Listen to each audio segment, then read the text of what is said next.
নমস্কার বন্ধুরা, আপনাদের সকলকে স্বাগত জানাই অন্ধকারের আওয়াজ চ্যানেলে। আমাদের আজকের বিশেষ নিবেদন তারানাথ তান্ত্রিকের গল্প বৈকণ্ঠপুরের কালো ছায়া। আপনাদের সকলের কাছে অনুরোধ, গল্পটি সম্পূর্ণ শুনুন এবং কেমন লাগলো অবশ্যই আমাদের কমেন্টের মাধ্যমে জানান।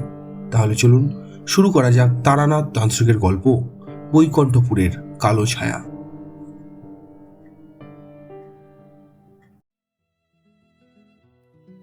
কিশোরীর দিকে তাকিয়ে বললাম, অনেকদিন তারানাথ তান্ত্রিকের গল্প শোনা হয়নি বলো। একটা দীর্ঘ নিঃশ্বাস ছাড়লো কিশোরী। সে যা বলেছ। বলেই চায়ের কাপে চুমুক দিল। চায়ের দোকানে জনা তিনেক লোক আছে। আজ সন্ধ্যে থেকেই বাতাস দিয়ে বৃষ্টি শুরু হয়েছিল। মাঝে মাঝে আলো বন্ধ। এখন আলো আছে চারিদিকে, তবে সব দিক ভেজা ভেজা। গাছটার থেকে কতগুলো ঝিঁঝি ডাকার শব্দ কানে আসছে। দোকানের টিনের চালে এখনো টুপটাপ কখনো কখনো বৃষ্টির শব্দ ভেসে আসছে। গাড়ি ঘোড়া আজ তেমন নেই, লোকজনও কম। কিশোরী উদাস কণ্ঠে বলে উঠল, ঠাকুরমশাইয়ের বৈঠকখানা বলতে একটা আবেগ কাজ করে উঠল হঠাৎ। এমন নিরিবিলি রাতে আবছা আলোয় বসে তার সেই হারহীন করা গল্প। বিভূতি মাস তিনেক হলো বুঝি তার সাথে দেখা করতে চাই না। আমি মৃদু হেসে বললাম, সে তো হবেই। তার মধ্যে দুজনেই কাজের চাপে ছিলাম, আর তোমার আর আমারও তেমন দেখা হয়নি। বরং চলো আজই যাই। অবশ্যই, চলো বেরিয়ে পড়ি। এই তো প্রায় 3 মাস। বটতলায় সেই দোকানে যেতেই লোকটা হাঁ করে তাকিয়ে পড়ল, আপনাদের এই পথে অনেক দিন দেখিনি। হ্যাঁ, আজ অনেকদিন আসিনি। শুনুন, ওই বেগুনি আর সিঙ্গারাগুলো দেবেন তো। আমি কথাটা বলেই দেখি পাশে কিশোরী নেই। এই লোকটা কোথায় গেল কে জানে। অন্তত 7টা বেজে গিয়েছে। এখানেই দেরি করলে যাবো কখন আর ফিরবই বা কখন। আরে চলো এবার। তাকিয়ে দেখি তার হাতে 2 প্যাকেট পাসিং শো। আরে অনেকদিন যাই না যে, লোকটা না জানি কত ভাবছেন। দরজা খুলতে এসে চারি তো অবাক। আরে আপনারা আসুন আসুন কাকাবাবু আসুন। ওর হাতে প্যাকেটগুলো দিয়ে বৈঠকখানার দিকে যেতেই আবারও বৃষ্টি শুরু হলো ছমছম করে। বৈঠকখানার মাঝে জ্বলতে থাকা ল্যাম্পের আলো মৃদু কেঁপে কেঁপে উঠছে। লোকটাকে অনেকদিন পরে দেখলাম, মুখে সেই সরলতা। আমাদের দিকে তাকিয়ে মৃদু হাসলেন। আরে অনেকদিন বাদে তো। প্রণাম করলাম আগে। ঠাকুর মশাই, আপনাকে অনেক মনে পড়েছে, বলে বোঝাতে পারবো না। গল্প করছিলাম, চারি ঠিক এমন সময় ওর চা নিয়ে এলো, সাথে মুড়ি মাখানো চপ দিয়ে। বৃষ্টির রাতটা পুরো জমে গেল। এইসবের মাঝেই কিশোরী কথাটা তুলল, বরং একটা গল্প শুনেই আজ বাড়ি ফিরব। অনেকদিন এমনিতেও গল্প শোনা হয়নি। একটু সময় নিয়ে কিছু ভাবলেন ঠাকুর মশাই। তারপর স্মিত হেসে বলে উঠলেন, তবে চলো, এমন একটা বর্ষার দিনেরই গল্প তোমাদের বলি। আমরা দুজনেই চোখ কান খোলা রেখে তাকিয়ে রইলাম তার দিকে। চারি এসে বসেছে ঘরের এক কোণে। আজ সেও গল্প শুনবে। বৃষ্টির দাপট বেড়ে গেল। চারিদিকে বৃষ্টির শব্দে আলাদা একটা প্রকৃতি এমনিতেই সৃষ্টি হয়েছে। তার উপর ঠাকুরমশাই তার ঝুড়ি থেকে দুর্দান্ত একটা গল্প শুরু করলেন। বুঝলে, আমি বোধ করি সেবারের উত্তরের দিকে গিয়েছিলাম আবার। বর্ষার কারণে পাহাড়ে খুব বেশি দিন আর থাকা হলো না। ধস নামার একটা ভয় থাকে। চারিদিক প্রায় জলমগ্ন। ট্রেনে করেই ফিরছিলাম। পথে আমার কামরা ফাঁকা হয়ে গেল। রইল কেবল একজন যুবক। যুবকের বয়স ওই 30-এর কাছাকাছি হবে। ট্রেনে 3-4 ঘন্টা কাটানোর পর আমি আর সে বাদে ওই কামরায় আর কেউই রইল না। চারিদিকে যে বৃষ্টি, কেউ কি আর কোথাও যাবে? দরকার বাদে কেউই কোথাও যায় না। তার উপর উত্তরের বৃষ্টি মারাত্মক। একবার শুরু হলে সে শেষ হতেই চায় না। একবার তাকে গিয়ে জিজ্ঞেস করলাম, তুমি কোথায় যাবে? সে ভাবুক মুখটা তুলে বলল, আগে বৈকুণ্ঠপুর চেনেন? চেনেন বলতে শুনেছি বই কি, ট্রেনে আসার সময় স্টেশনও দেখেছি, এই আর কি। যুবক মৃদু হাসল। আপনি কোথায় যাবেন? আমি তো পাহাড়ে এসেছিলাম, এইবার ফেরার পালা। বৈকুণ্ঠপুর আসার আগে আর কোনো কথাই হলো না আমাদের।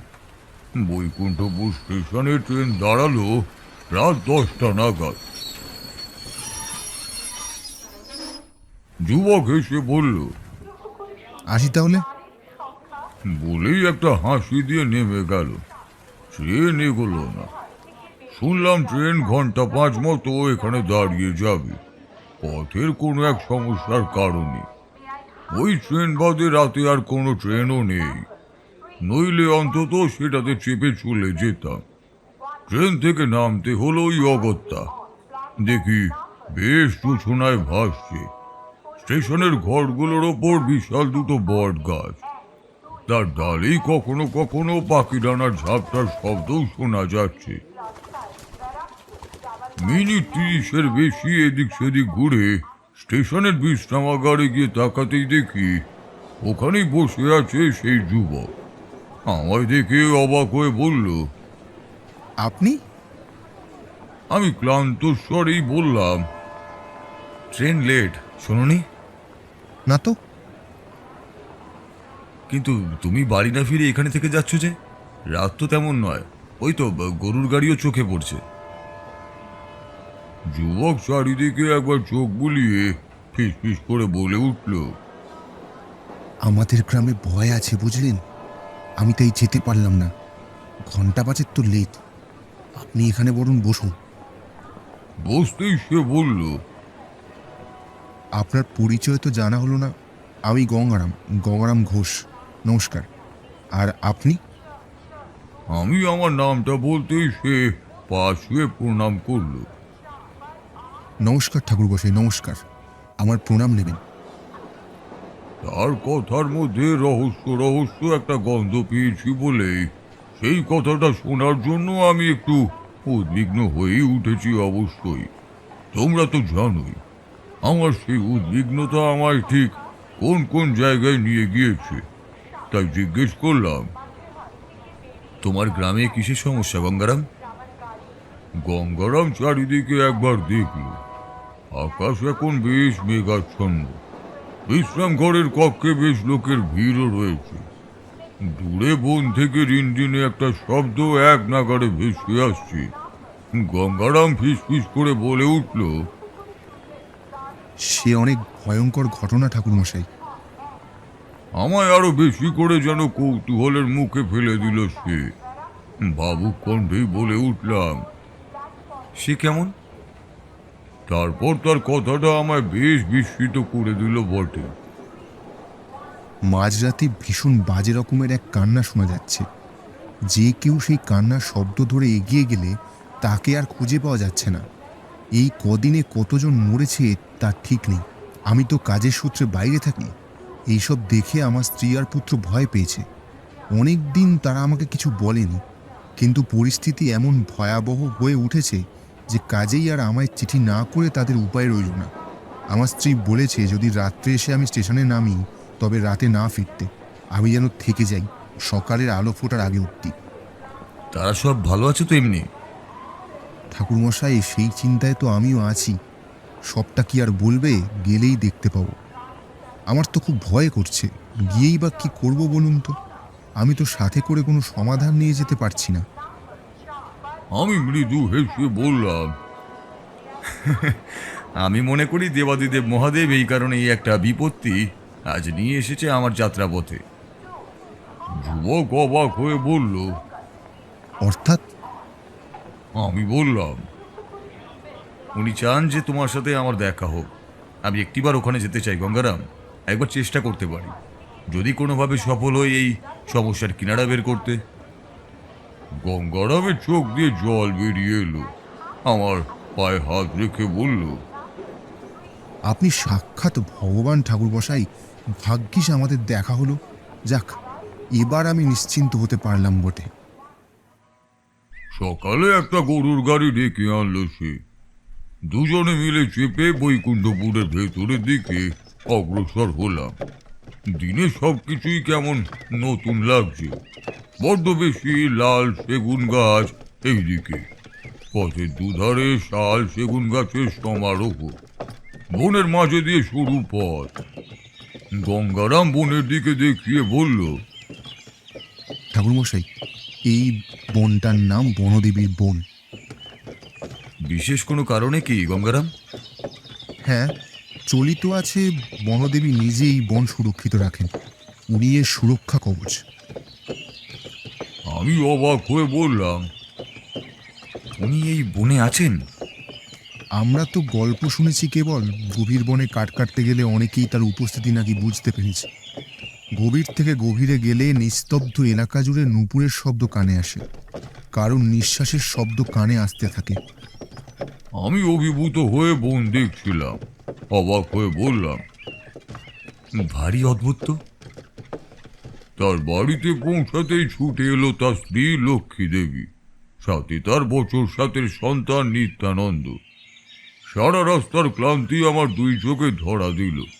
কিছুতেই যেন নিজের চোখকে আর আটকে রাখতে পারলাম না। ঘুমে ঢুলু ঢুলু করতে লাগলো। চার কিছু জল খাবার খেয়ে আমি শুয়ে পড়লাম। এই ছিমছাম গোছানো বাড়ির ভেতরে বেশ কতগুলো ঘর। আমার জন্য একটা ঘর তাড়াতাড়ি খুলে দিয়ে পরিষ্কার করছে লক্ষ্মী। ঝমঝম একটা আওয়াজ পেলাম। মনে হলো গভীর বনের গভীরতার ভেতরে কেউ ঘুরছে নূপুরের শব্দ তুলে তুলে। সারা বন আধারে ছেয়ে গেছে। আমি চিৎকার করে বললাম, কে কে ওখানে? একটা চাপা হাসি এবার আমার কানে বাজলো।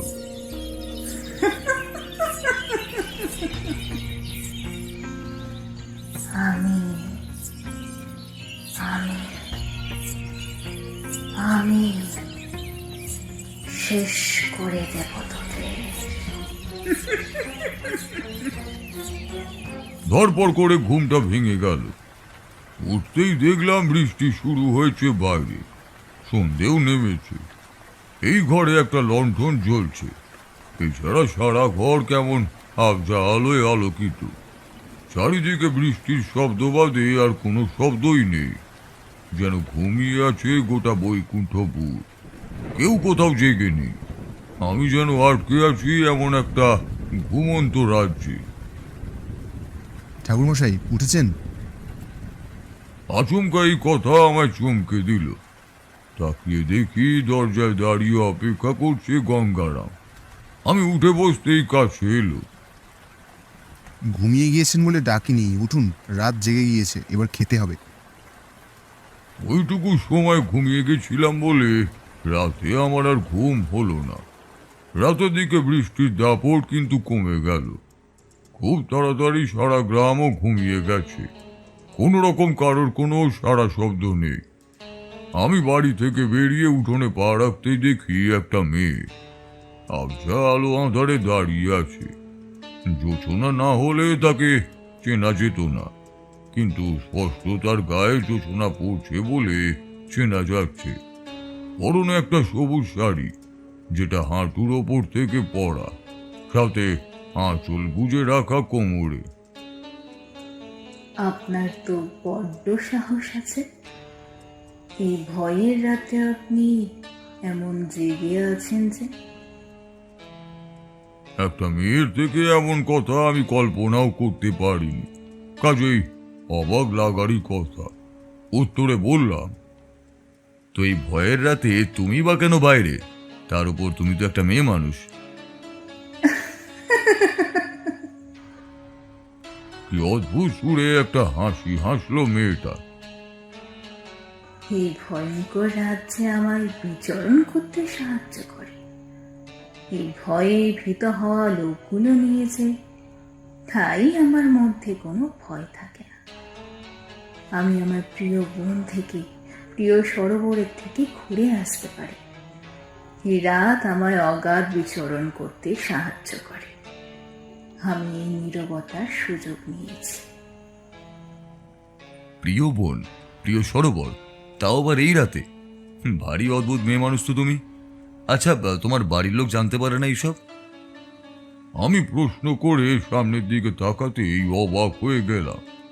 সামনে দেখি কেউই নেই, একেবারে ফাঁকা। কিছু মুহূর্ত পরেই আমার থেকে দূরে একটা মিহি সুরের গান আমার কানে এলো। গানের ভাষা স্পষ্ট শুনতে পেলাম না, কেবল এরকমই একটা সুর বুঝতে পারলাম। এ তবে সেই মেয়েটাই হবে।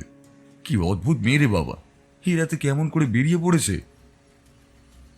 ভোরের দিকে ঘুমিয়ে পড়েছিলাম, একটু পরেই একটা চাপা কান্নার আওয়াজে আমার ঘুম ভেঙে গেল। ধরপর করে উঠে বসলাম। আমি কোথায় আছি? পরক্ষণে সবকিছু মাথায় এলো। ও, আমি তো বৈকুণ্ঠপুরে আছি। কান্নার রোল বেশ স্পষ্ট শুনতে পেলাম এবার। বাইরে আসতেই দেখি বেশ ভীত চোখ করে তাকিয়ে আছে গঙ্গারামের ছেলে নিত্যানন্দ। আমি মৃদু হেসে পাশ কাটিয়ে যেতে চাইলে তার কথায় আমি আটকে গেলাম। যাবেন না ঠাকুর মশাই? দাঁড়িয়ে গিয়ে বললাম, কেন গো নিত্য? বাবা মা যাবার সময় বললে ভয় আছে ওখানে, আপনি ভয় পাবেন তো? আমি তো বড় মানুষ নিত্য। বড় মানুষের বুঝি ভয় পেতে নেই? তারা ভয় পেলে ছোটদের ভয় থেকে মুক্ত করবেই বা কে? তুমি বাড়িতে থাকো কেমন, ভেতরে ঢুকেই থেকো, আমি এক্ষুনি আসছি। ঠিক তখনই ওর মা চলে এলো। ঘোমটা টেনে লক্ষ্মী বলে উঠল, ঠাকুর মশাই উঠছেন? আসুন, হাত মুখ ধুয়ে আসুন, আমি জল খাবার দিচ্ছি। ও কিসের কান্না? লক্ষ্মী হেঁচকি তুলে বলল, আমি পথ থেকে শুনে এলুম ওই 3টি বাড়ির পরে ওই যে বাড়িটা আছে সেই বাড়ির বড় ভাইয়ের মৃত্যু হয়েছে কাল রাতে। মৃত্যু? কেন? কেন? সেই কেনের উত্তর কি কেউ দিতে পারে ঠাকুর মশাই? তবে তো আর আমাদের এত ভয় পেতে হতো না। নিত্যর বাবা আছেন ওখানে, ফিরে এলেই ভালো করে শোনা যাবে। আপনি আসুন ঠাকুর মশাই, খাবেন যে? আমি তাকে একটু পর খাবো বলে বেরিয়ে এলাম। রাস্তায় দলে দলে লোক এইসব নিয়ে আলোচনা করছে। আমায় দেখে কেউই চিনতে পারছে না দেখে বেশ কৌতূহলী চোখেই তাকিয়ে আছে। সে বাড়ির ভেতরে যেতেই গঙ্গারামের সাথে দেখা। ঠাকুরমশাই দেখুন না, কি বাজেভাবে মেরেছে ওকে। কেমন মৃত্যু হে গঙ্গা? আসুন, দেখতে পাবেন। সারা উঠোন প্রায় লোকজনে ভর্তি, তাদের কান্নার রোলও চলছে। বেশ ভিড় তৈরি হয়েছে। আমরা দুজনে ভিড় ঠেলে সামনে এসে দাঁড়ালাম। কি বিভৎস একটা শরীর! সারা শরীরে সরু লম্বা লম্বা আঘাতের চিহ্ন, যেন কোনো রশি দিয়ে আঘাত করা হয়েছে। মনে মনে প্রশ্ন করে উঠলাম, কিন্তু একটা রশি দিয়ে তো এইভাবে গায়ে আঘাত করলে কি কারোর মৃত্যু হতে পারে? পাশে তার ছোট ভাইকে দেখলাম। জানি প্রশ্ন করাই সময় উচিত হবে না, তাও জিজ্ঞেস করলাম, ঘরে এমন মৃত্যু হয়েছে আর আপনারা কেউই দেখেননি কিংবা কোনো শব্দ পাননি? লোকটি আমার দিকে ফেল ফেলে চোখে তাকাতেই গঙ্গারাম বাবু আমার দিকে দেখিয়ে তাকে বলে উঠলেন, উনি আমার বাড়ির অতিথি। ছেলেটির ভাই চোখের জল মুছে আমার দিকে তাকালেন। দাদা তো কাঠ মিস্ত্রি, অনেক রাত অবধি কাল নিজের দোকানের ঘরের কাজ করেছেন। রাতে নাকি আর ঘরে আসেনি, বৌদি ঘুমিয়ে গেছিলেন। সকালে খেয়াল হতেই দোকানের মধ্যে গিয়ে উপস্থিত হলো, আর দেখলো এমন মৃত অবস্থায় দাদা পড়ে আছে। তারপর আমরা সকলে তার চিৎকার শুনে উঠে এলাম। দুপুরের দিকে পুকুর ঘাটে বসে কথাটা বলল গঙ্গারাম। এমনভাবেই তো মৃত্যু হয়েছে পাড়ার সব লোকের। কখন মারা হয়েছে সেটা কেউ টের পায়নি, কোনো চিৎকার অব্দি কারোর কানে আসেনি। এইভাবে কে মারতে পারে বলুন তো ঠাকুর মশাই? বেশ, চক্রব্যূহ তো বুঝলাম গঙ্গারাম। এই চক্রব্যূহের ভেতরে প্রবেশ না করলে বোঝা মুশকিল যে এই চক্রব্যূহ কে রচনা করেছে। এই অদ্ভুত মৃত্যুর খেলা যে খেলছে তাকে সেই চক্রব্যূহের মধ্যমণিতেই পাবো ঠিক। দুপুর নাগাদ খাওয়া দাওয়ার পরে বনের দিকে বেরুলাম। গঙ্গারাম কাজ করছিল বাড়ি, তাকে আর কিছুই বলিনি। আমি খাওয়ার পর ছোট্ট একটু বিশ্রাম নিলাম। তারপর বেরোতে গিয়ে সেই বিকেলই হলো। গ্রামের যেখানে শুরু সেখানেই বনের সীমান্ত, বেশ নিরিবিলি, লোকজন তেমন আর চোখে পড়ে না। বনের মাঝে দিয়ে সব চওড়া একটা পথ চলে গিয়েছে, আর চারিদিকে সরু সরু পথ। এগিয়ে একটা ছোট নালা মতো চোখে পড়ল, তার উপর বাঁশ ফেলে এপার ওপার যাওয়ার ব্যবস্থা। পথঘাট দেখেই বোঝা যায় অনেকদিন কেউ এদিকে আসেনি। আপনি কোথায় যাবেন? কথাটা শুনে নীরব জায়গাটাতেও চমকে উঠলাম। ফিরে দেখি এক যুবক, খালি গা, পরনে একটা ধুতি, চুল দাড়ি বেশ বড় বড়, আর চারিদিকে বড় বড় গাছ, পাখিদের এক নাগাড়ে কলকল শব্দ, কখনো ভেসে আসছে ময়ূরের চিৎকার। তুমি কে, এই গ্রামেরই? আমি প্রশ্ন করতে ছেলেটা আমার দিকে এগিয়ে এলো। আমি তো সবুজ, এই বনে বাজারেই ঘুরে বেড়াই। আমি তো বাইরের লোক, কালই এসেছি, এই বনটা দেখতে এলাম। বন দেখবেন? হ্যাঁ। ছেলেটি হেসে বলল, আমি বনে কাজ করতে যাব, আমার সাথে আসতে পারেন। আমি তাকে অনুসরণ করলাম। বনের এত গভীরে এসেছি যে এদিকে ঘন বন আর জঙ্গল বাদে আর কিছুই চোখে পড়ে না। মাথার ওপরে আকাশটা অবধি তেমন চোখে পড়ে না, গাছপালার ডাল পাতার ভিড়ের মাঝে। ও আমার সামনে আর আমি পেছনে। এক সময় জিজ্ঞেস করলাম, তুমি এই গভীরে কি কাজ করো সবুজ? ও একটু হাসলো। এই শাক পাতা তুলি, শুশনি শাক, ঢেকি শাক, নালার থেকে কলমি শাক তুলি, কুলেখাড়া হয় দূরের জঙ্গলে, হাটবারের দিন হাটে নিয়ে যাই। এখানে বেশ একটা গা ছমছম করার মতন ব্যাপার রয়েছে, তোমার কি ভয় করে না বাপু? ছেলেটি দাঁড়িয়ে গিয়ে দূরের দিকে তাকিয়ে কিছু পর্যবেক্ষণ করলো, তার মাঝেই বলে উঠল, বনদেবী থাকতে আমি ভয় করি না। যে বনের ক্ষতি করেন তার কেবল উনি ক্ষতি করেন। আমি তো পেটের ভাত জোগাতে সব জোগাড় করতে ঘুরে বেড়াই। বেশ অবাক হই বললাম, তুমিও কি মানো এখানে বনদেবী আছেন? আমরা আরো গভীরে এসেছি। দুটো হরিণ আমাদের দেখে ছুটে পালিয়ে গেল। জঙ্গলের মাঝে তাদের পালানোর শব্দও হতে লাগলো। বিকেলও ঘনিয়ে গেছে। এই গভীর বন কেমন যেন আধারেও ঢেকে যাচ্ছে। সবুজ আমার দিকে তাকালো। অবশ্যই বনদেবী আছেন। আমি নিজেও কতদিন শুনেছি তার নুপুরের শব্দ।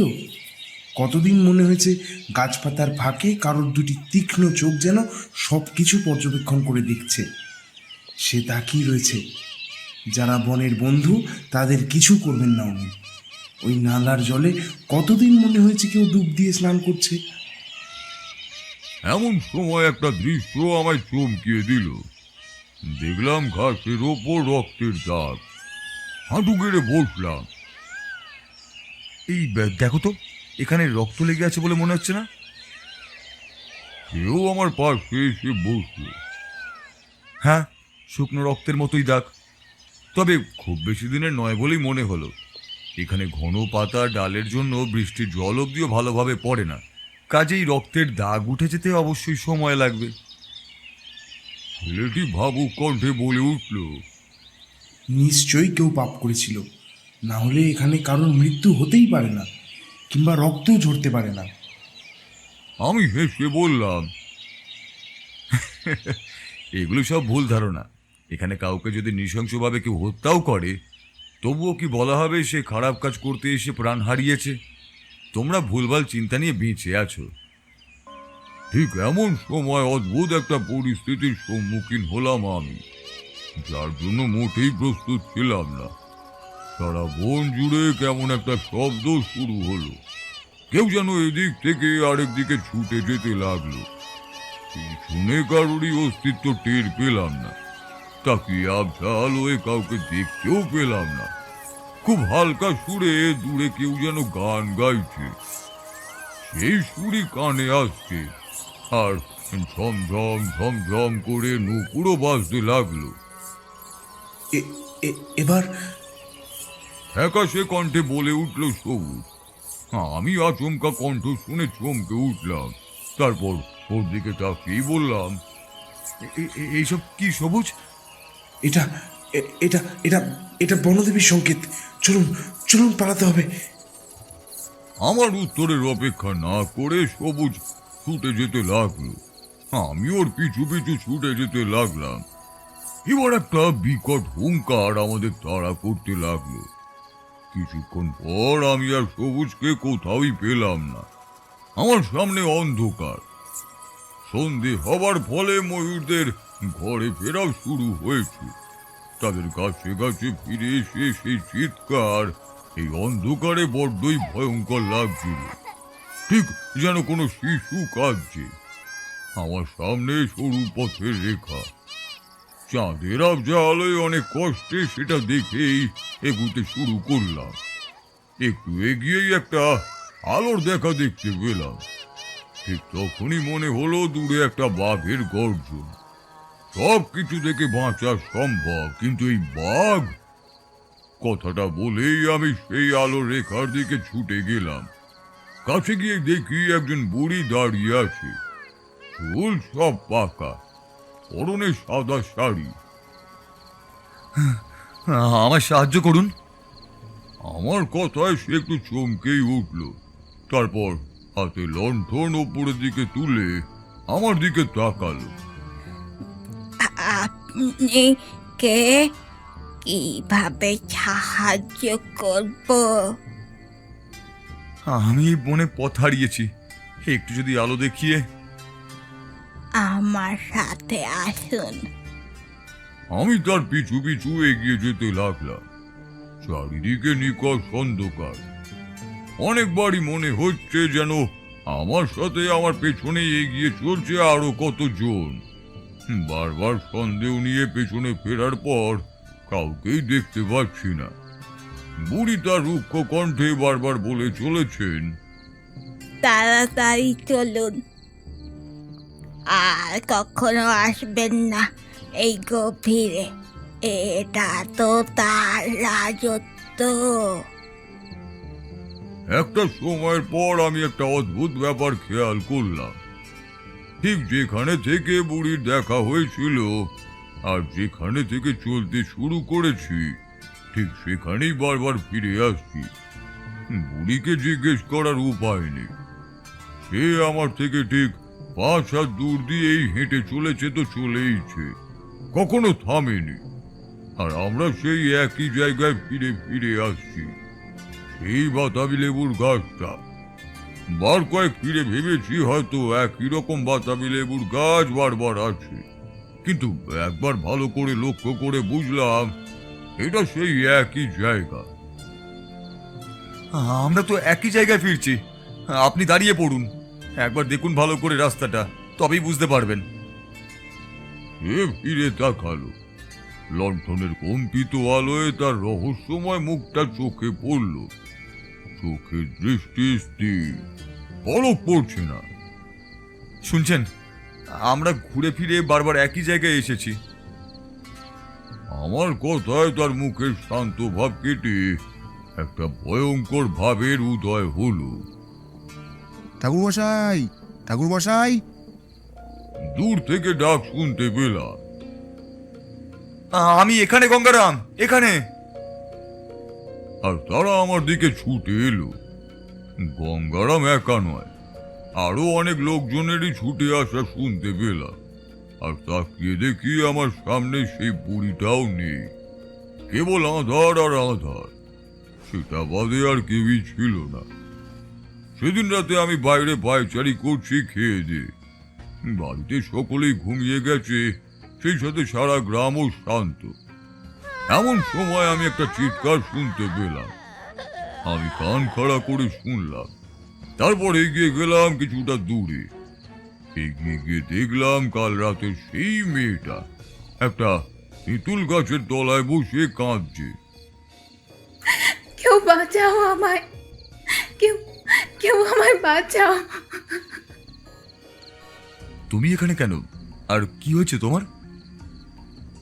আমার প্রশ্নে কেঁপে উঠল সে। চমকে উঠে সামনের দিকে তাকালো। জোছনায় তার মুখটা স্পষ্ট, চোখের জলগুলো চিকচিক করছে। ওহ, আপনি? হ্যাঁ, কি হয়েছে তোমার? আর এইভাবে কাঁদছই বা কেন তুমি? মেয়েটি উঠে এলো। আমি আমি বনদেবীর চরকে দেখেছি। বনদেবীর চর? মেয়েটি চারিদিকে ভালো করে তাকালো। তেঁতুল গাছের মাথায় যখন গোল চাঁদটা দেখা যাচ্ছে, পাশের বাঁশবন বাতাসে খুবই কাঁপছে। মেয়েটি আমার অধিক কাছে এলো ভয়ে, ফিসফিস করে বলে উঠল, আপনি হয়তো জানেন না, বনদেবীর চর ঘুরে বেড়ায় রাতে। আমি একটা ছেলেকে দেখেছি যে গ্রাম দিয়ে হেঁটে যাচ্ছিল। আমি তার মুখোমুখি হয়ে পড়েছি। দেখলাম তার মুখে রক্ত লেগে আছে। সেই রক্ত তার খালি গায়ের ওপর এসে পড়ছে। আমার দিকে ভয়ঙ্কর চোখে তাকালো। আমি চিৎকার করার পর আপনি এলেন, তাই বুঝি সে চলে গেল। আমি সবকিছুই শুনলাম কেবল। একই গ্রামের ডাইনির উপদ্রব, তার উপর যদি তার চর এসে গ্রামে এইভাবে ঘুরে বেড়ায়, তবে তো মুশকিল পরিবেশ। আর এমন রাতে তুমি ঘুরে বেড়াও কেন? আমার কথায় সে একটু মাথা নামিয়ে নিল, তারপর ভীত কণ্ঠে বলে উঠল, আমায় আমায় একটু পৌঁছে দেবেন? আমি তার সাথে এগিয়ে চলেছি। কখনো গ্রামের থেকে সমবেত কুকুরের চিৎকার ভেসে আসছে, আবার কখনো দূরে শেয়ালের ডাকও শোনা যাচ্ছে। আচ্ছা, তোমাদের দেবীর চরেদের কি কাজ বলো তো? সে আমার সাথে এগিয়েই যাচ্ছিল। তার হাতে ছুরিগুলো মাঝে মধ্যে বেজে উঠতে লাগলো। আমি শুনেছি তারা নাকি দেখে বেড়ায়, যারা যারা বনের ক্ষতি করে তাদের ক্ষতি করে। তোমাদের গ্রামে তো দেখছি অনেক গল্পই ঘুরে বেড়ায়। একদিন কি কেউ ভেতরে গিয়ে দেখেছে? হ্যাঁ, তবে শুনেছি কেউ ফিরে আসেনি। যারা তাকে দেখতে গিয়েছে তাদের মৃত শরীরের সন্ধান মিলেছে। আর খুব ভয়ঙ্কর দেখতে। গায়ের রং সবুজ আর ধূসর খয়েরি মিশ্রিত একটা অন্যরকম রং। মাথার চুল ঠিক সর্পের মতোই বারবার দূরে চলেছে। দুই চোখে তার বিষ চাহনি। খোলা শরীরে সবুজ পাতা আর লতা বেষ্টন করা। হেঁটে গেলে নুপুরের মতো শব্দ হয়। নিস্তব্ধ আঁধারে সেই বর্ণনা শুনতে শুনতে আমি তার সাথেই হাঁটছি। মেয়েটি বেশ নিখুঁত ভাবে যেন বর্ণনা করে চলেছে বনদেবীকে নিয়ে। আচ্ছা, সবাই তো দেখতে গিয়ে হারিয়ে গেছে, কিন্তু তুমি তাকে দেখলে কিভাবে? অর্থাৎ তার এই বর্ণনা। হাসলো মেয়েটি। আমি এইসব শুনেছি। হতে পারে কেউ কখনো দেখেছে, কিংবা কেউ কল্পনা করে বলেছে। ওই তো আমার বাড়ি কাছে, আপনি এবার যেতে পারেন। বলেই সে হন হন করে সামনের টিলার দিকে ছুটে গেল।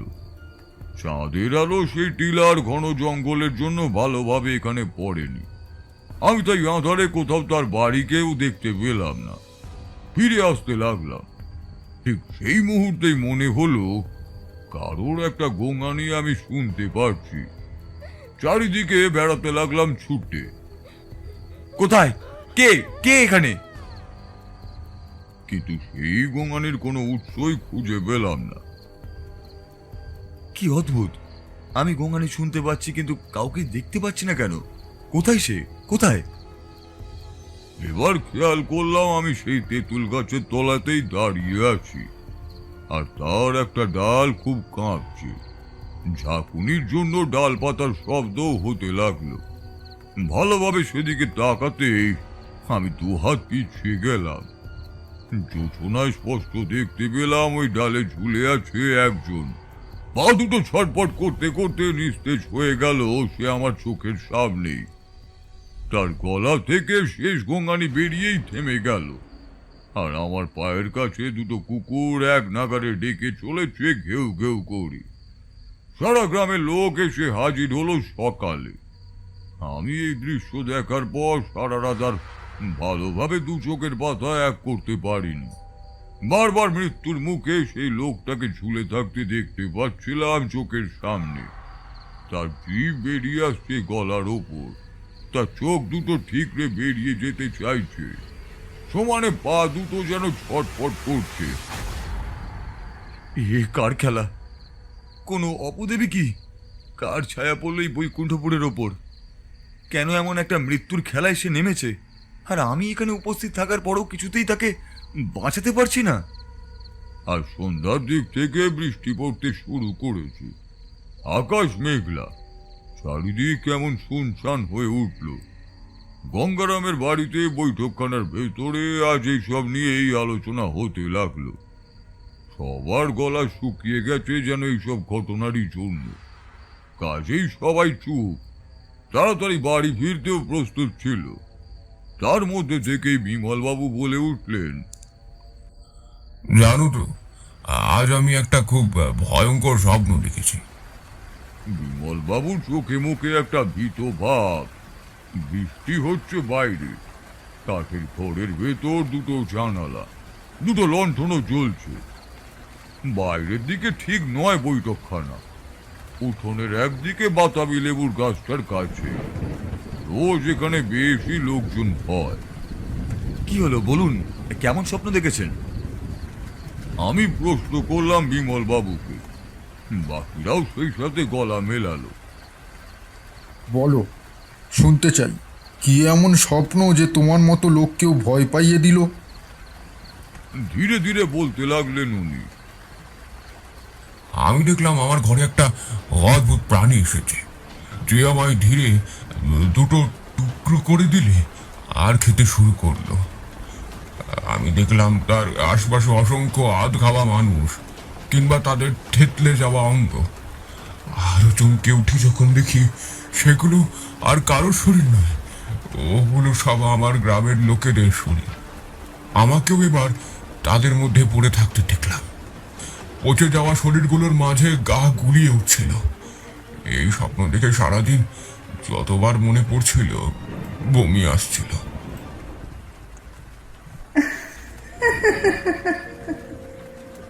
কেউ একটা আমার দিকে তাকিয়ে খুব হাসছিল।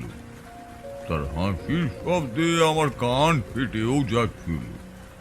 সারা জীবনে এমন বাজে আর স্পষ্ট স্বপ্ন আমি আগে কখনো দেখিনি, যেন বাস্তবেই আমার সাথে ঘটছে।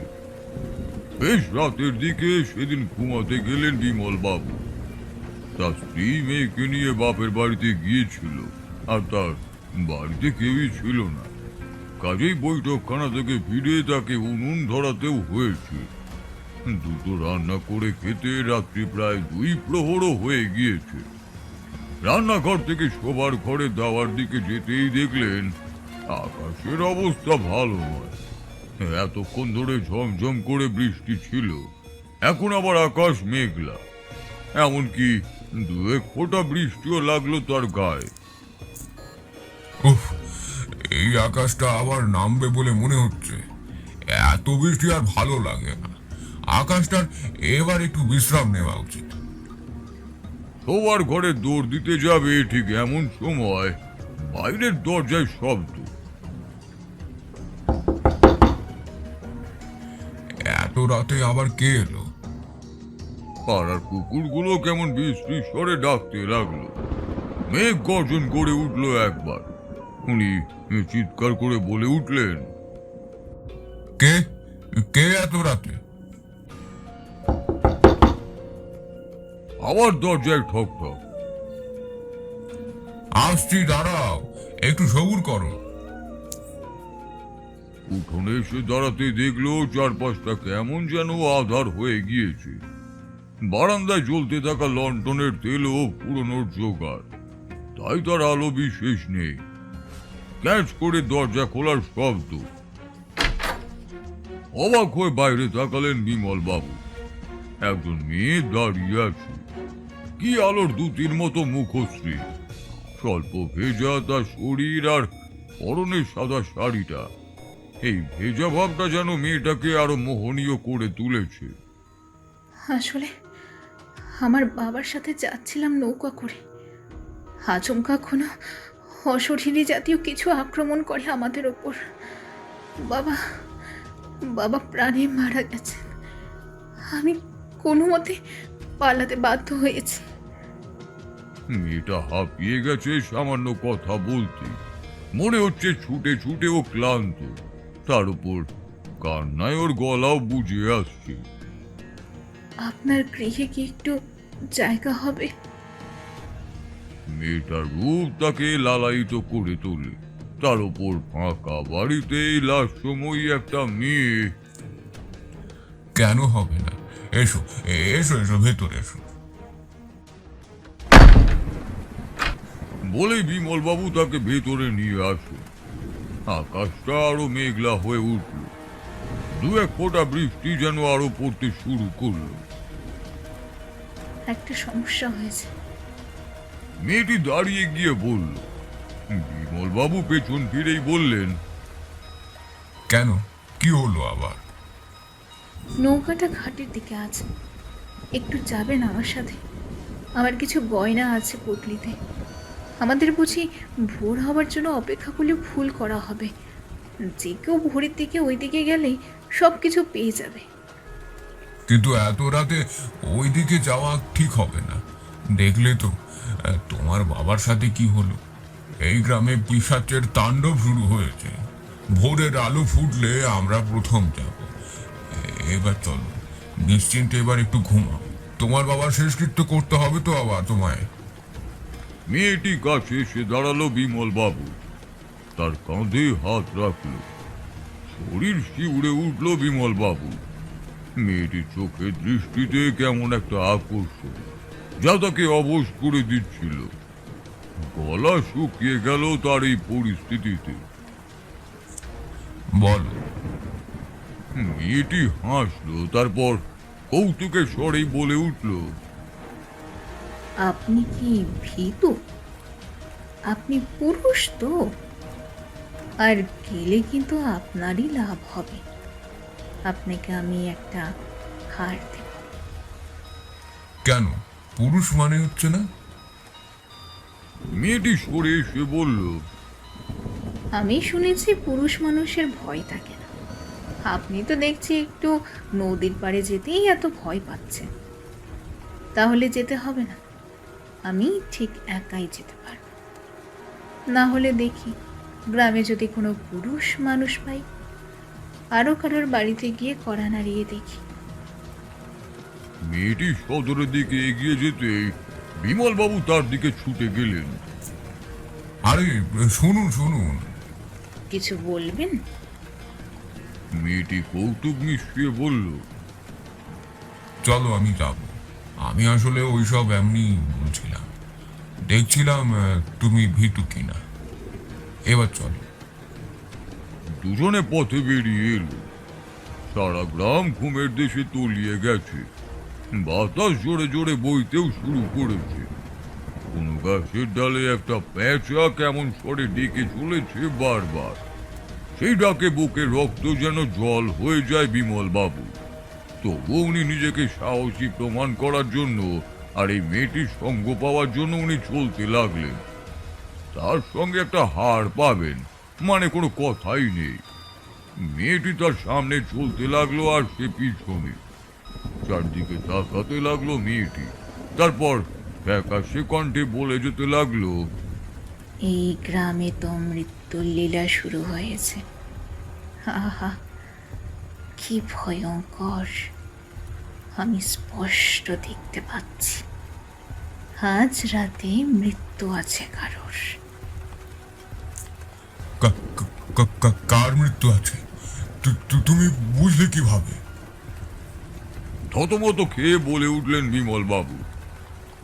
মেয়েটি হাসলো একটু। এই নীরবতায় তার হাসি বড্ড অদ্ভুতই লাগলো। আমি আসলে এইসব একটু শিখেছি আমার বাবার থেকে। কি জানেন তো, ওই দিকে দেখুন। বিমল বাবু তাকালেন সামনের দিকে। নদীর দিকে না গিয়ে অন্যদিকে এসেছে তারা। খেয়ালই করেনি সেটা, হয়তো আঁধার ছিল বলেই। তাকিয়ে দেখলেন সামনে সেই সুউচ্চ তেঁতুল গাছটা, যার ডালে সেদিন মৃত্যু হয়েছিল সেই লোকটার। ঝুলে থাকা অবস্থায় যাকে পাওয়া গিয়েছে সকালে। মেয়েটি হেসে বলল, আমার মন বলছে আজ এখানেই একজনের মৃত্যু হবে। দেখবেন সকালে তার ঝুলন্ত শরীর উদ্ধার হবে। ভেবা চাকা খেয়ে গেলেন বিমল বাবু। সে কে? যদি জানতাম তবে তাকে অন্তত সাবধান করতে পারতাম। বিমলবাবু ভুল করছেন। মেয়েটি দাঁড়িয়ে আছে। বিমল বাবুও তার পেছনে দাঁড়িয়ে গেলেন। তুমি আমার নাম কিভাবে জানলে? মেয়েটি সে উত্তর না দিয়েই বলে চলল, মৃত্যুকে আটকানো ভুল, তাকে আসতে দিতে হয়, সেটা যে ভবিতব্য। কিন্তু কেউ আত্মহত্যা করবে সেটা আটকানো উচিত। এখানে ঝুলে থাকা মানে তো সে আত্মহত্যা করবে। বাতাসের দাপট বেড়ে গেল। চাঁদ ঢুকে গেল কালো মেঘের আড়ালে। মেঘের গর্জন শোনা গেল বার দুয়ে। সে আত্মহত্যা করবে না, তাকে কেউ মেরে ফেলবে। আমি তবে এখানেই থাকবো, কাউকে মরতে দেব না।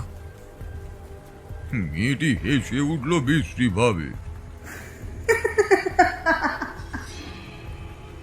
আপনাকে তো এখানেই থাকতে হবে বিমল বাবু।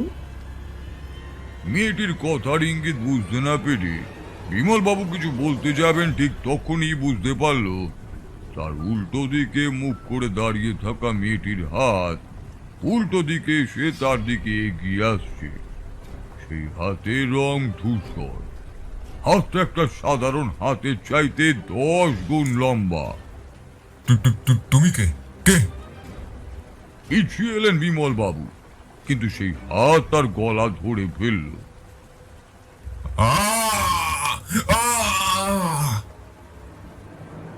চিৎকার করতে লাগলেন বিমল বাবু। ঠিক তখনই আমি ঝোপের আড়ালের থেকে মন্ত্রপুত ছাই ফু দিয়ে দিলাম সেদিকে।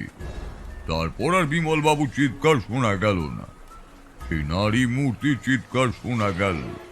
সে বিমল বাবুর গলা ছেড়ে দিয়ে মাটিতে পড়ে ধরপড় করতে লাগলো। আমি আর গঙ্গারাম বাবু সেদিকে ছুটে গেলাম, কিন্তু দুর্ভাগ্যবশত সেই নারী মূর্তিকে ধরতে আমরা পারিনি। সে তার কোনো শক্তি খাটিয়ে ঠিক আমার বন্ধন থেকে পালিয়েছে। আরো একটা কারণ হতে পারে, কেউ তাকে সাহায্য করেছে। তবে কি দুজন আছে যারা এই গ্রামের ওপর বিপদ ডেকে আনছে? কোনো এক অজ্ঞাত কারণে একের পর এক লোককে নিজেদের খিদের আগুনে জ্বালিয়ে দিচ্ছে। সেই রাতে প্রাণ ফিরে পাবার পর আমার পায়ের তলায় পড়লেন বিমল বাবু। আজ আপনারা না থাকলে আমি শেষ হয়ে যেতাম। এই রাতে তার গোটা পরিবারকে গঙ্গারাম বাবুর বাড়িতে নিয়ে এলাম, আর আমি পাহারা দিতে লাগলাম। হতে পারে ব্যর্থ শিকার, আবার ধরার জন্য সে আসতেই পারে। রাতে দু একবার বাড়ির বাইরে অন্ধকার বাগান থেকে কখনো কারোর কান্নার শব্দ ভেসে আসছে, কখনো কারোর হাসির শব্দ, কখনো মনে হচ্ছিল কয়েকজন মিলে ফিস ফিস করে গল্প করছে। ও হ্যাঁ, বলে রাখি, আমরা ওখানে কেন আর কখন কিভাবে পৌঁছালাম বিমলবাবু সেদিন স্বপ্নের কথাটা না বললে আমরা জানতেই পারতাম না আদৌ তার সাথে সেই রাতে এমন কিছু হতে পারে? আমি তো একটা ধাঁধার মধ্যেই পড়ে গিয়েছিলাম। যাক, উনি ভাগ্যিস বলেছেন, আর তাই আমরা তার বাড়ির বাইরেই দাঁড়িয়েছিলাম সতর্ক হয়ে। অন্তত কিছু হলে কোনো না কোনো শব্দ ঠিকই পাবো। বিমল বাবুকে না জানতে দিয়ে আমি আর গঙ্গারাম বাবু দাঁড়িয়েছিলাম রাতের আঁধারে। তারপর শেষ অবধি কি হয় সেটা দেখার জন্যই অপেক্ষা করছিলাম, আর অবশেষে আমরাই জিতে গেলাম। অন্তত একটা লোককে বাঁচাতে পেরে আমার একটু শান্তি লাগলো। কিন্তু তখনও আমরা জানতাম না ঠিক আমাদের জন্য আরো কত বড় বিপদ অপেক্ষা করেছিল। তবে তার জন্য আরো কিছু অপেক্ষা ছিল। ভোরবেলা উঠে দেখি বাড়ির সামনের অসংখ্য গাছ ভেঙে মুছড়ে দেওয়া হয়েছে। চারিদিকে জঞ্জাল ভর্তি। বলতে বাকি রইল না কার ক্রোধের কারণে এইসব হয়েছে। আমার সুরক্ষা বানের ভেতরে আসতে না পেরে বাইরে সে নিজের মতো করে ধ্বংসলীলা চালিয়ে গিয়েছে।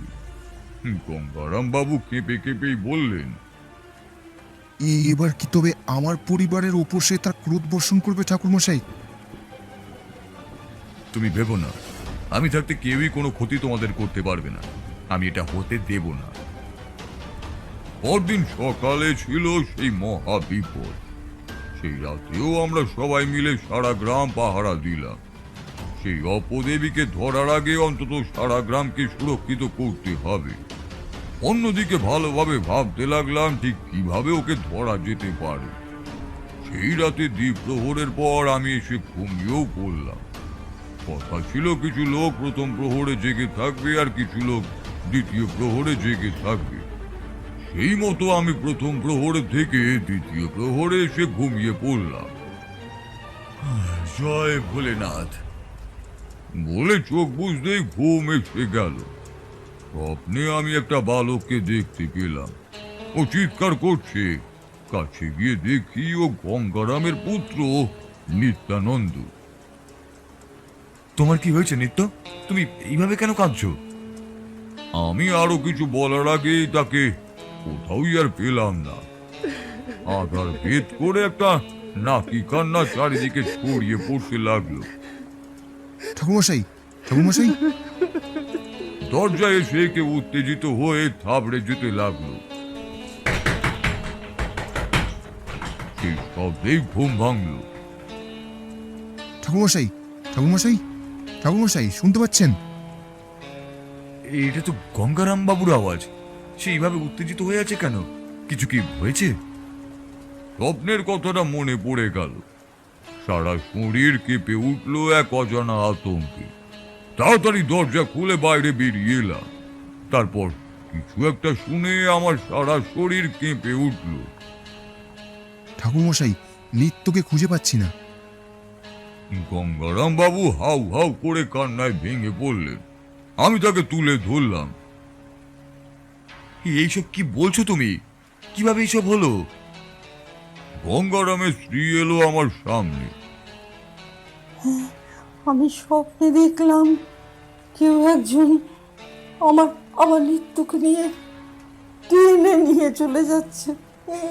নিত্য, তারপর ঘুম ভেঙে উঠে দেখি নিত্য নেই, ও কোথাও নেই। আমি আশ্বাস দিলাম, হতে পারে অন্য কোথাও আছে ও। চলো আমরা সবাই মিলে তাকে খুঁজে দেখি। হতে পারে বাড়িতেই কোথাও আছে। হ্যাঁ, একবার তাই করি। আরো কয়েকজন মিলে আমরা সারা বাড়ি বাগান খুঁজে বেড়ালাম, কিন্তু দুর্ভাগ্য কাউকেই পেলাম না কোথাও। আমি হতভম্বও হয়ে গেলাম। ওর সাথে কেন কেউ এমনটা করবে? ওই ছোট্ট ছেলেটা কারই বা ক্ষতি করেছে? গঙ্গারামের স্ত্রী লক্ষ্মী কান্না জুড়ে দিল। কেন কেমন কেন এমন হলো আমার নিত্যর সাথে? কেন হে ভগবান, এমন এমন কেন করলে? ও নিত্যর বাবা, ওকে ওকে খুঁজে আনো, যেভাবেই হোক আমার নিত্যকে খুঁজে এনে যাও। আমি এই অভিশপ্ত গ্রাম থেকে চলে যাব, আমি বাপের বাড়ি চলে যাব তোমাদের সকলকে নিয়ে। তুমি তুমি ওকে খুঁজে এনে দাও। শেষ রাতে আমি যজ্ঞ শুরু করলাম। খুব সাধারণভাবে একটা কালো শক্তিকে ধরার জন্য ঘরের মেঝেতেই বসলাম। সেই পিশাচিনীকে ধরার জন্য যে কটা জিনিস দরকার সেগুলো যজ্ঞের সামনে নিয়ে বসে যজ্ঞ শুরু করলাম। আকাশ বেশ ফুরফুরে এখন, বাতাসও চলছে বাইরে। বাড়ির লোকগুলো দুশ্চিন্তায় কাঠ হয়ে বসে আছে। দিনের আলো ফোটার আগে কারোরই শান্তি নেই। হে দেবাদিদেব মহাদেব, আমি যেন সফল হতে পারি, আমি যেন তাকে ধরতে পারি। যে পিশাচিনী এমন ধ্বংসলীলা শুরু করেছে, আমি যেন তাকে সঠিক শাস্তি দিতে পারি। চারিদিক বেশ শান্ত। আমি চোখ বুঝে মন্ত্র পড়তে শুরু করলাম। বাইরে আঁধারে মনে হলো কেউ যেন দাঁড়িয়ে আছে। কখনো সেই ঘরের দরজায় এসে উকি মেরে ভেতরে দেখছে, আবার কখনো খুব মৃদু হেসে সরে যাচ্ছে। কখনো যেন আধারে ছুটে যাচ্ছে কোথাও, কখনো ফ্যাকাশে কণ্ঠে তার কথাও ভেসে আসছে। আমার সম্মুখে হোমাগ্নি জ্বলছে, মন্ত্রের উচ্চারণ জাগিয়ে দিচ্ছে এই বরফ কঠিন নীরবতাকে। কিন্তু কিছুতেই আমার গণ্ডির মধ্যে এলো না সেই কালো শক্তি। হে মহাদেব, আমার তো মন্ত্রের কোনো ভুল নেই, আমার নিয়মেও তো কোনো ভুল হয়নি, তবে কেন এমন হচ্ছে আমার সাথে? কেন আমি তাকে ধরতে পারছি না? কেন সে আসছে না আমার গণ্ডির মধ্যে? আমি আবারও মন দিয়ে মন্ত্র পড়তে শুরু করলাম। চারিদিকে ঝাঁপিয়ে এবার বৃষ্টিও নেমে এলো। বারবার মনে হলো কে যেন এবার আমার পেছনে এসে দাঁড়িয়েছে। তারপরে মনে হলো একজন নয়, দুজন আছে আমার পেছনে। তারা খুব মৃদু পায়ে হাঁটছে, কখনো আমার সম্মুখে ঝুঁকে আছে। আমি চোখ মেলে তাকালাম, চারিদিক আঁধার, তার মাঝে প্রদীপের মৃদু আলো, হোমের আগুন, ঝপঝপ বৃষ্টির শব্দ। হে মহাদেব, আমি কেন বিফল হচ্ছি? আমি কেন পারছি না? আমার নিয়মে কি ভুল আছে? আমি তোমায় উত্তর দিচ্ছি, তোমার বিফল হবার কারণ বলছি। ঠিক তখনই আমার পেছনে একটা নারীর কণ্ঠ। আমি চমকে উঠলাম। কে কে তুমি? পেছনে ফিরে দেখলাম কেউই নেই, কেবল বুনো ফুলের গন্ধ পাচ্ছি। কেউ নেই, তবে কে কথা বললো? তুমি আমায় দেখতে পাবে না। শোনো, আমি তোমায় উপায় বলে দিচ্ছি। কিসের উপায়? দেখলাম কোথাও কেউ নেই, কেবল তার কথার স্বরই শুনতে পাচ্ছি। হোমের আগুনও নিভে আসছে, প্রদীপের ক্ষুদ্র আলোর শিখায় আবজা অন্ধকার ঘরটাও তেমন স্পষ্ট নয়। যার জন্য তুমি এই যজ্ঞের আয়োজন করেছ, সে কোনো কালো শক্তি নয় যে সে তোমার এই গণ্ডির ভেতরে আসবে। তোমার কোনো শক্তি তাকে এখানে টেনে আনবে না। যতবার চেষ্টা করবে, তুমি কেবল বিফল হবে। কেন? সে কে তবে? সেই উত্তর আমি তোমায় দেব না। শুধু একটা কথাই বলতে পারি, তোমার এখন নিত্যানন্দকে ফিরে পাবার একটা পথ আমি বলতে পারি। আমি আশার আলো দেখতে পেয়ে সোজা হয়ে বসলাম। কি বললে? দয়া করে আমাকে বলো, আমি কিভাবে তাকে পাবো? আমায় সাহায্য করো। তার আগে তোমায় যে একটা কথা দিতে হবে। কি কথা? তোমাকে এই গ্রাম থেকে, এই বাড়ি থেকে চলে যেতে হবে। আমি হতভম্ব হয়েই বললাম, কেন? আমি কেন যাব? এই গ্রামের লোকগুলোকে বিপদে ফেলে আমি কেন যাব? তার উপর গঙ্গারাম বাবুর পরিবারের ওপরও এই বিপদ। আমি যেতে পারবো না। ভয় নেই, এই পরিবারের কিচ্ছু হবে না। কিন্তু যারা শেষ হবে, তাদের সেটা প্রাপ্য। তুমি বাধা দিতে এসেছো বলেই তোমার মধ্যে এমন একটা ভয় দিলাম। তুমি তোমার কাজ করো, আমি ওকে ফিরিয়ে দেব। আমি ভাবলাম একটু, মাথাটা কেমন যেন করছে। মনে হলো পরে আরো কিছু উপায় ভেবে নেবার আগে নিত্যকে বাড়ি নিয়ে আসি। আচ্ছা ঠিক আছে, আমি যাব, তার আগে ওকে ফিরিয়ে আনতে হবে। সেদিন যেই বনের প্রান্তে গিয়েছিলে, সেই বনের শুরুতে একটা কদম বৃক্ষ আছে, তার তলায় ঘুমিয়ে আছে নিত্য। আমি বাইরে এলাম। গঙ্গারাম, আর কেঁদো না, আমি ওকে নিয়ে আসছি। ওখানে গ্রামের অনেকেই ছিল, আমার দিকে হতবম্ব হয়ে তাকিয়ে রইল। কান্নাও থেমে গেল লোককে। আপনি ওকে পাবেন ঠাকুরমশাই? ভোরের আলো ফুটে উঠেছে তখন, বনে বনে পাখি ডেকে উঠেছে, সূর্যের আভায় সে পড়েছে শিশিরের ওপর। আমি এগিয়ে যেতে লাগলাম। আকাশের রং ধীরে ধীরে আঁধার থেকে হলদে হয়ে উঠছে। কদম গাছটা খুঁজে বের করলাম, তার নিচে ঘুমিয়ে আছে ছেলেটা। আমি ওর পাশে গিয়ে বসলাম, ওর মাথায় হাত দিয়েই বললাম, নিত্য। ও উঠে বসলো, চারদিকে তাকিয়ে বলল, ঠাকুরমশাই, আমি এখানে কেন? চলো বাবা, বাড়ি ফিরে যাই। ও চারিদিকে তাকিয়ে একটু ভয় পেল। আমি ওকে কোলে তুলে নিলাম। চলো, আর ভয় নেই। ঠাকুরমশাই, তুমি সব ভয় দূর করতে পারো, তাই না? আমাদের গ্রামের ভয়কে দূরে করে দাও না। সারা রাস্তায় এমন অনেক বক বক করে আমার সাথে বাড়ি ফিরল নিত্য। ওর বাড়ির সামনে অনেক লোক জড়ো হয়ে আছে। গঙ্গারাম ভেজা চোখে আমার দিকে তাকালো। ঠাকুরমশাই, আপনি না থাকলে আজ। আমি নিত্যর মাথায় হাত রেখে বললাম, অনেক বড় হও নিত্য, অনেক বড় হও। ও আমার দিকে ফ্যাল ফ্যাল করে তাকালো। গঙ্গারাম, আমি এবার আসি। সবার মুখ বিবর্ণ হয়ে গেল। আপনি কোথায় যাবেন ঠাকুরমশাই? আমি মৃদু হাসলাম। আমার অনেক দেরি হয়ে যাচ্ছে, এবার যে আমায় ফিরতেই হবে। নিত্য আমার হাতটা খপ করে ধরল। তুমি যে বললে সব ভয় দূর করে দেবে, তবে কেন চলে যাচ্ছ? আমি ওর হাতটা আলগোছে আমার হাত থেকে সরিয়ে দিলাম। সবাই সব পারে না নিত্য। আমি আর দেরি করলাম না। আমি জানি আমার দুদণ্ড থেকে গেলেও ছেলেটার অনর্থ হতে পারে। একটা দীর্ঘ নিঃশ্বাস ছেড়ে সামনের পথ ধরে এগিয়ে আসতে লাগলাম।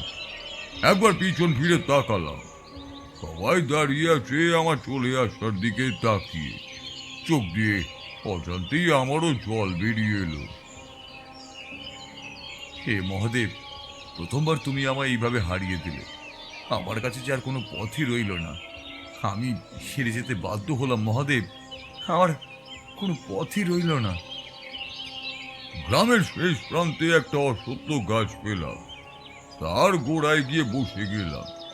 শরীর আর নিচ্ছে না, কাল এমনিতেই ঘুম হয়নি, আর সকাল হতেই বেরিয়ে গেছি।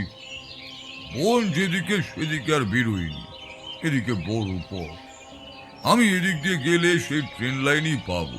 শুধু এদিকে একটু ঘুরে যেতে হয় বলে কেউ তেমন এই পথ ধরে যায় না। বনের পথটা ধরে আমার আজ আর ফিরতেও ইচ্ছে করলো না। কেন যেন এই বন আর বনের জায়গাটার ওপর আলাদা একটা অরুচি তৈরি হয়েছে। বসে যে কখন ঘুমিয়ে গেছিলাম তার ঠিক নেই।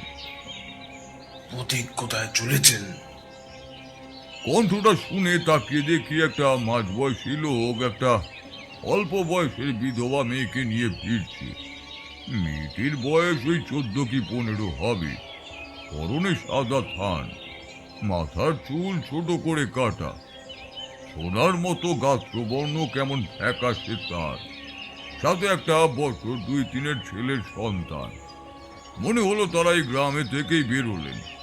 জিজ্ঞেস করলাম, আপনারা কোথায় যাবেন? লোকটি একটু করুণ সুরেই বলে উঠল, এই গ্রাম থেকে ফিরে চলেছি। কেন, আর বুঝি আসবেন না? লোকটি পাশে বসলেন। মেয়েটি বাচ্চাটা নিয়ে একটু পাশে গিয়ে বাচ্চাটাকে যা পাচ্ছে সেটা দেখিয়ে ভুলিয়ে রাখছে। আমার মেয়ে, বুঝলেন, ওই গ্রামে বিয়ে দিয়েছিলাম বছর কয়েক আগে। ও, ওর কম বয়সেই স্বামীর মৃত্যু হয়েছে। আপনি জানেন না ওই গ্রামে কেমন যেন দুর্ভোগ চলছে। হ্যাঁ, ওই প্যাচে পড়েই আমার জামাইটা মারা গেল। আমি মেয়েটার দিকে তাকিয়ে জিজ্ঞেস করলাম,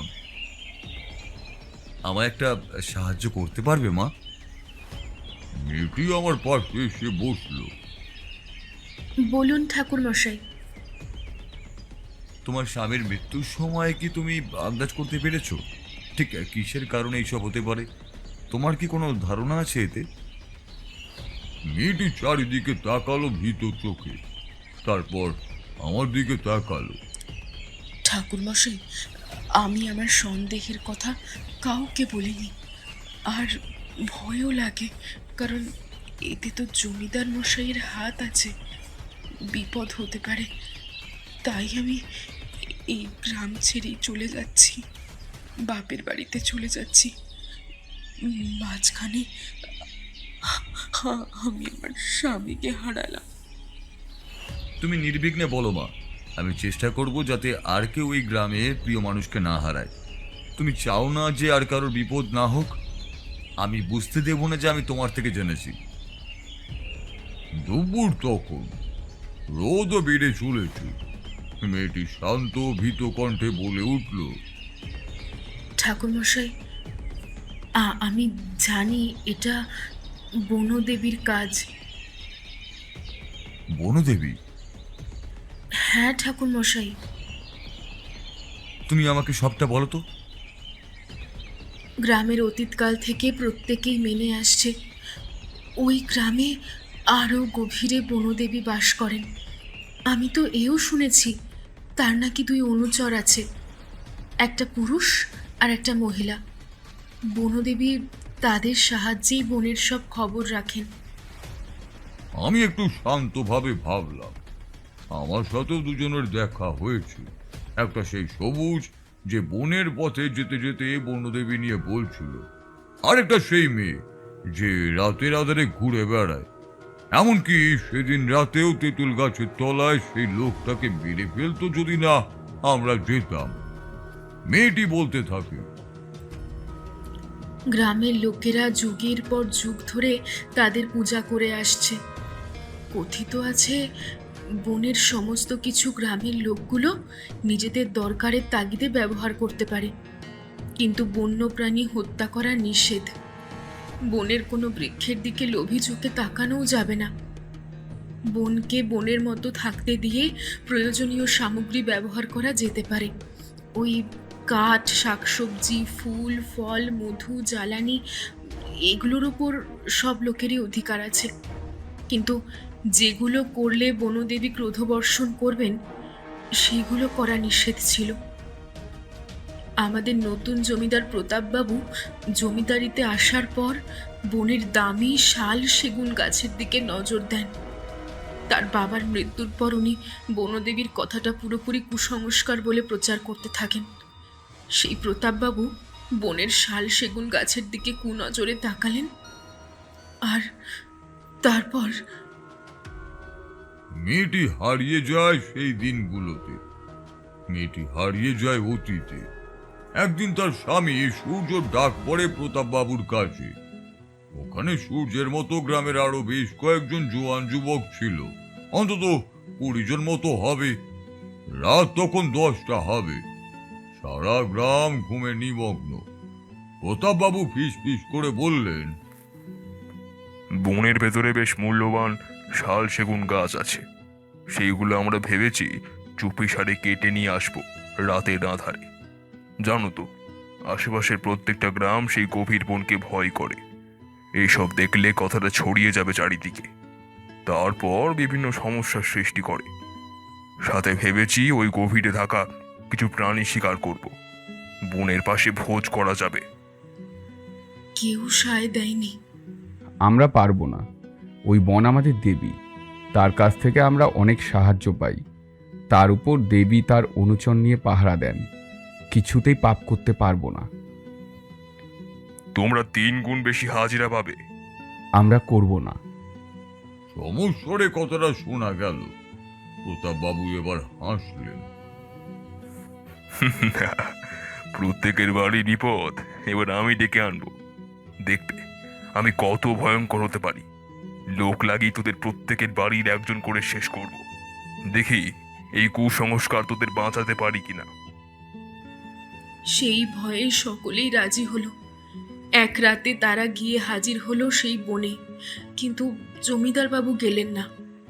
জঙ্গলে মশাল জেলে তারা যখন ঢুকছিল তখন অমাবস্যার আঁধার।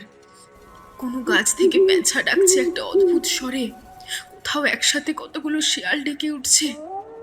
প্রতাপবাবু তান্ত্রিকের সাহায্যে একটা মন্ত্রপুত চূর্ণ আর কবজ নেন, যেটা ওদের হাতে গিয়ে যেই জায়গায় কাজ করবে তার চারিদিকে গণ্ডি করে দিতে বলে।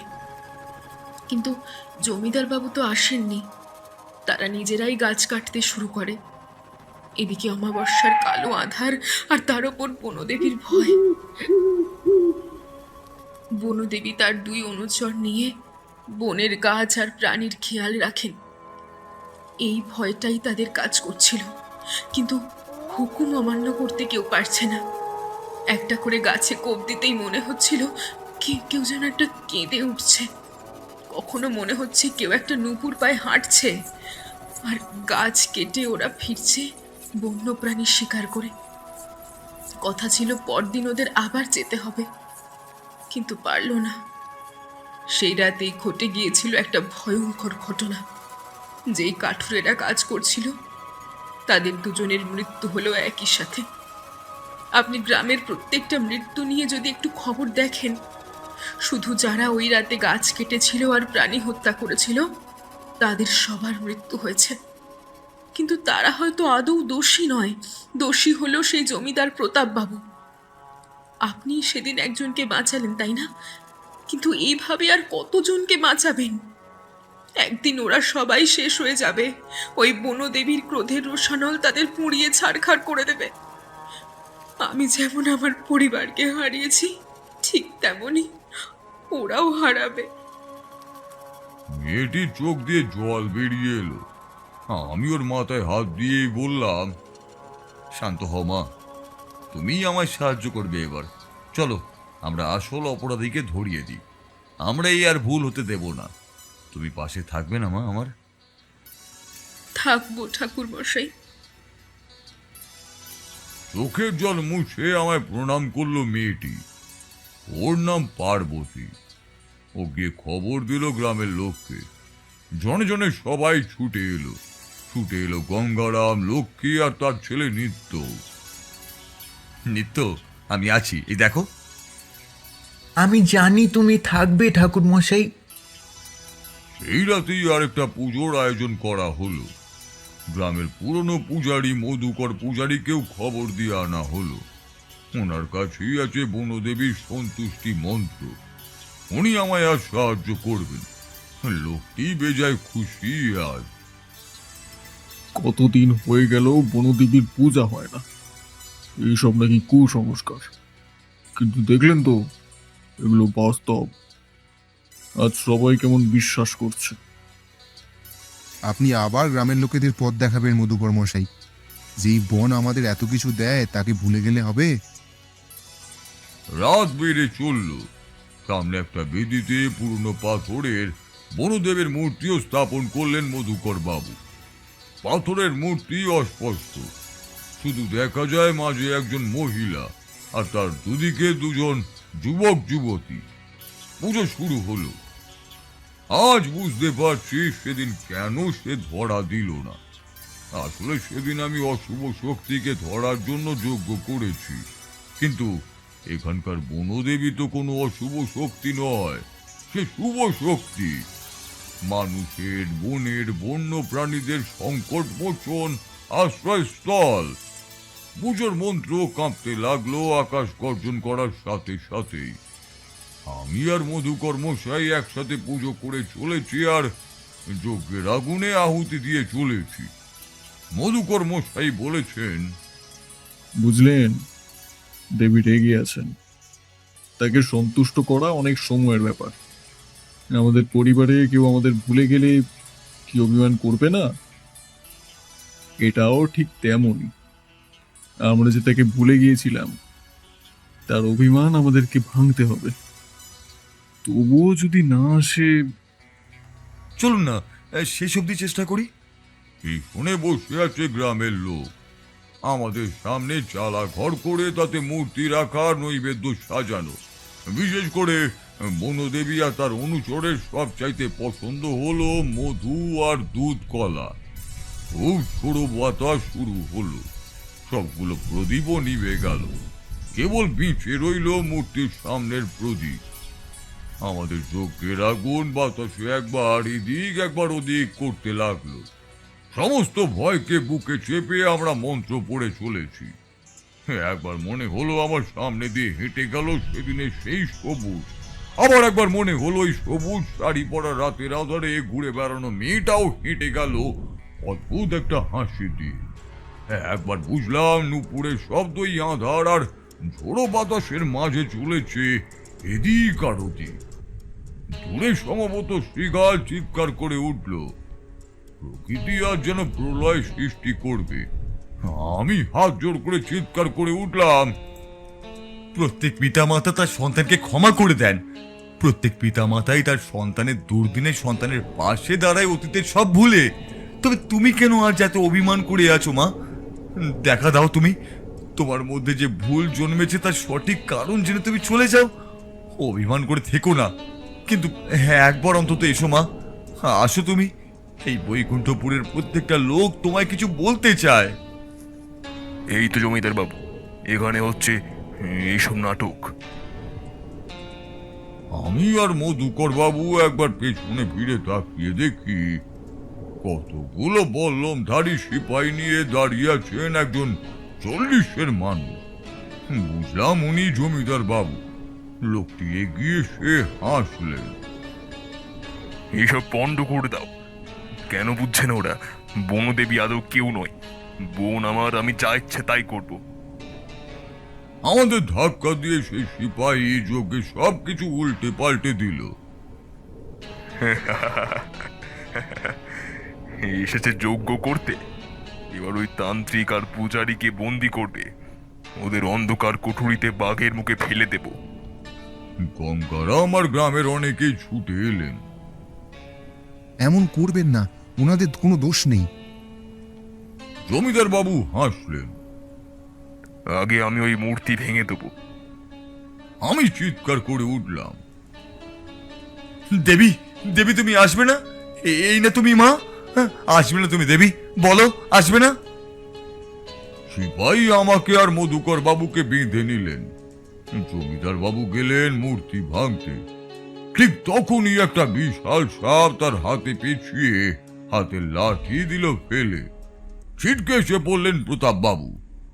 আমি আর মধুকর বাবু পড়ে আছি মাটিতে, তাকিয়ে আছি আঁধারের দিকে। মনে হলো কিছু একটা আছে ওই আঁধারে। ঝড়ও থেমে গেল, হালকা বাতাস আছে। হঠাৎ আলোয় আলোকিত হলো সব দিক। দেখলাম এক অদ্ভুত নারী। একটা মাত্র প্রদীপের আলোতে স্পষ্ট তার সেই রূপ দেখলাম। দীর্ঘাঙ্গী, গাত্রবর্ণ খয়েরি সবুজের মিশ্রণে এক রং। মাথার লম্বা জটা সর্বদা সর্পের ন্যায় মাথা দোলাচ্ছে। দুটো কালো চোখ, খয়েরি চোখের মনির তীক্ষ্ণ দৃষ্টি। সারা গায়ে সবুজ পাতার আবরণ, সাথে কি মিষ্টি একটা বুনো ফুলের সুঘ্রাণ তার উপস্থিতিতে। কে কে আমায় এত করে ডাকছে? প্রতাপ বাবু ইশারা করতে সিপাহী আমাদের মুখ চেপে ধরলেন। তারপর ভীত হয়ে এগিয়ে গেলেন দেবীর দিকে। আপনি আপনি এসেছেন দেবী? জানেন, ওই তান্ত্রিক দুটো আমাদের পুজোর বিঘ্ন করছে। আমরা চাইছি আপনাকে স্থাপন করতে। বনদেবী কিছু বলার আগেই ছোট্ট নিত্য বলল, বনদেবী বলে নির্ভয় তার হাত ধরল। দেবীর ক্রোধান্বিত মুখ কেমন যেন শান্ত হয়ে গেল। ওর দিকে তাকিয়েই বলল, বলো তুমি। নিত্য আমার দিকে তাকে নিয়ে আসতে লাগলো। এই লোকগুলো তোমার পুজো করেছে, তুমি এসো। বনদেবীর আগমনে আমাদের বন্ধনও খুলে গেল। আমি আর মধুকর বাবু হাত জোর করে তার পায়ের কাছে পড়লাম। আপনি ভুল বুঝছেন দেবী, ওই জমিদার বাবু গ্রামের পুজো বন্ধ করেছেন। লোভের বশবর্তী হয়ে ভয় দেখিয়ে ওই গরিব মানুষগুলোকে সেদিন বনে পাঠিয়ে গাছ আর বন্যপ্রাণী হত্যা করেছেন। লোকগুলোর কোনো দোষ ছিল না দেবী। এই গ্রামবাসী আবার আপনাকে স্থাপন করবে। এগিয়ে এলো পার্বতীও। আমার স্বামীও তো নির্দোষ ছিল মাতা, সে আপনাকে দেবী জ্ঞান করতেন। চোখ ভিজে এলো বনদেবীর। পার্বতীর মাথায় হাতও রাখলেন তিনি। আমি ভুল করেছি, তবে কথা দিচ্ছি যাদের প্রাণ আমি নিয়েছি ভুল করে তাদের প্রত্যেকের পরিবারকে অগাধ উপহার দেব, কিন্তু তার আগে আমি ওই পাপীকে দণ্ড দেব। তারপর তাকাতেই দেখলেন ছুটে পালাচ্ছেন প্রতাপবাবু আধার ধরে। চিৎকার করলেন বনদেবী, ওকে এনে ফেলো আমার সামনে। মুহূর্তে কালো কুণ্ডলীকৃত ধোঁয়া এনে ফেলল প্রতাপবাবুকে। উনি হাত জোর করে চিৎকার করলেন, ছেড়ে দাও আমায়, ছেড়ে দাও, আর ভুল হবে না, ছেড়ে দাও আমায়। বনদেবীর মাথার কেশ তাকে দুদিক দিয়ে ধরল। তারপর দুটো হাত ছিঁড়ে ফেললেন। মুহূর্তে তার গলার পাও ছিঁড়ে ফেললেন। প্রতাপবাবুর আর্ত চিৎকারে আকাশ বাতাস সেদিন তোলপাড় করে উঠেছিল। তাতে বিনাশও হয়েছিল সত্যিকারের এক অশুভ শক্তিরও।